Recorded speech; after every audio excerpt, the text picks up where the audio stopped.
connecté sur France Bleu Mayenne. Bonjour. Alors vous êtes le président d'Immersive Robotics, vous êtes ici à Laval Virtual. Qu'est-ce que vous proposez ici sur ce salon?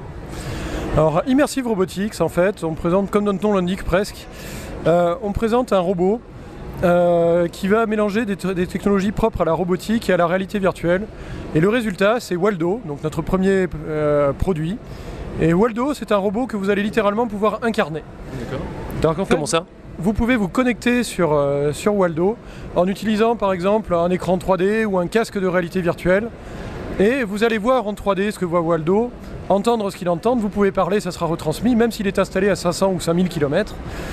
Et du coup, vous tournez la tête, il tourne la tête, vous êtes complètement immergé dans le site distant, vous êtes le robot. C'est-à-dire vous ne le commandez pas, vous l'incarnez. Et alors, quelles applications concrètes dans la vie réelle on peut imaginer réaliser avec Waldo? Alors justement, la première, c'est finalement un peu celle que je viens de décrire, c'est la téléportation. La téléportation physique par avatar robotique. Au lieu d'être devant un écran à faire du Skype, vous traversez l'écran, vous êtes de l'autre côté du miroir et vous allez pouvoir interagir avec les gens ou les choses qui s'y trouvent. Vous pouvez manipuler, actionner un interrupteur avec le bras, vous pouvez tourner la tête, vous pouvez parler, vous pouvez entendre, vous êtes complètement immergé dans le site distant. Est-ce qu'ils peuvent servir de babysitter ou de nounou Waldo? Je vous entendais un petit peu tout à l'heure avec des personnes qui étaient intriguées par ce robot. C'est vrai qu'il peut faire plein de choses et il peut servir aussi de transmetteur ou d'émetteur avec une personne qui est loin. Alors voilà, il peut servir effectivement de transmetteur avec une personne qui est loin.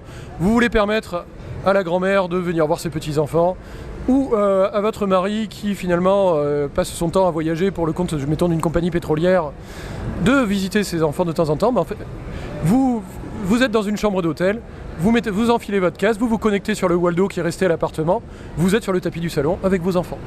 Par contre, comme babysitter, non, ça je ne le conseillerais pas, parce que imaginez pour une raison, alors vous pouvez effectivement voir vos enfants à travers Waldo, mais imaginez que quelque chose tourne mal. Oui.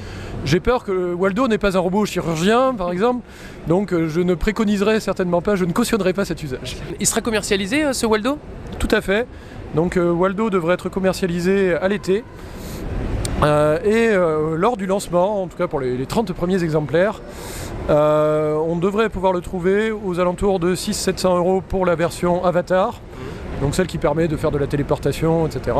Et 1000 € pour la version équipée aussi du bras Jarvis qui permet également de faire de la téléaction. On se rend compte que finalement les tarifs sont extrêmement abordables. Comment on explique ça?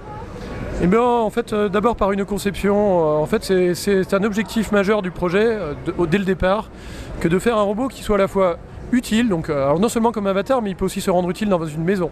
Il peut porter des choses, il peut ramasser des objets, il peut naviguer de manière autonome dans votre appartement.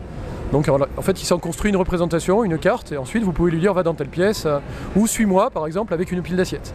Alors imaginons, et c'est à souhaiter, et je pense que ce sera d'ailleurs le cas, il y a un succès énorme pour Waldo, quelles vont être les améliorations, les évolutions possibles sur cette technologie?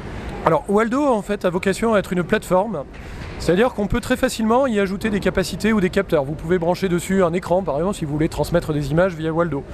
Vous pouvez brancher des capteurs supplémentaires comme par exemple une caméra Kinect donc faite par Microsoft qui va permettre d'améliorer sa perception de la profondeur. Donc, et puis peut-être des capteurs qui n'existent pas encore ou même vous pourriez même y attacher un chauffe biberon. On prévoit une alimentation électrique et des ports USB qui permettent de commander des choses. Donc en fait on ne veut pas brider en fait, ce qu'en font nos utilisateurs. Y compris d'ailleurs des utilisateurs aussi type université, éducation ou étudiants qui voudraient justement repousser les limites de ce que peut faire Waldo. Donc la plateforme à la base est conçue pour déjà pouvoir faire beaucoup de choses et pour être extensible à la fois au niveau matériel et logiciel. Donc Waldo peut faire certaines choses maintenant, le même Waldo pourra en faire encore d'autres dans 1 an ou dans 2 ans. Et éventuellement vous changerez peut-être un jour la main de Waldo, mais l'essentiel de la plateforme devrait finalement assez peu changer. Par contre ses capacités, son intelligence vont continuer à progresser dans les années qui viennent. Waldo, ça a une signification particulière? Oui, mais alors c'est vraiment une longue histoire. D'accord, très bien, merci beaucoup.